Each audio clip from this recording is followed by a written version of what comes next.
ఇక్కడ ఇండిగో సంస్థ మొండిగా ముందుకెళ్తుందని అనుకోవాలా అవసరాన్ని బట్టి? లేదు నిజంగా ఈ 2 నెలల్లో దాదాపు ఇప్పుడు 900 మంది ఎంతమందో కావాలంట కదా పైలట్లు, సాధ్యమేనా? 2 ఏళ్లలో ఎందుకు చేసుకోలేకపోయింది అది? 2 నెలల్లో 900 కాదు, 2 ఏళ్ళు అయింది ఆ రూల్స్ పెట్టి.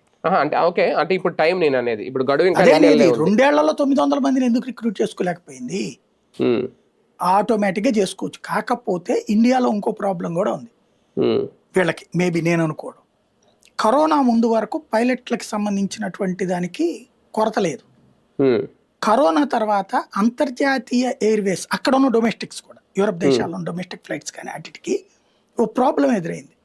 విదేశాల నుండి వచ్చి అక్కడ ఉద్యోగాలు చేశారు, ఆఫ్రికన్ కంట్రీస్ లేకపోతే ఏషియన్ కంట్రీస్ నుంచి వెళ్ళి ఉద్యోగాలు చేశారు అక్కడ పైలట్లుగా. వాళ్ళందరూ ఆ టైంలో ఆ దేశాల్లో ఉండనివ్వలేదు కదా, బయటికి పంపించేశారు కదా. దాంతో అలా వెళ్ళిపోయినోడు వెనక్కి రాలా చాలా మంది. ఇది విమానయాన రంగంలోనే జరిగింది.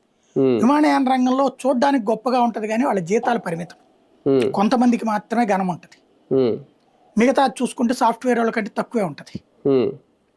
అలాంటి సిచ్యుయేషన్లో మనం ఎందుకు ఈ టెన్షన్ పడాలి? అప్పుడు శాలరీస్ కూడా లేవు 2 ఏళ్ళు వాళ్ళు విమానాలు నడకపోయేటప్పటికి.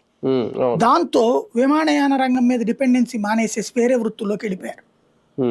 మనుషులు దొరకనటువంటి సందర్భంలో వాళ్ళు ప్రపంచవ్యాప్తంగా ఎతకడం ప్రారంభించినప్పుడు మనోళ్ళు బోల్డ్ అంతమంది వెళ్ళి చేరిపోయారు అక్కడ. మన పైలట్కి ఇక్కడ 50,000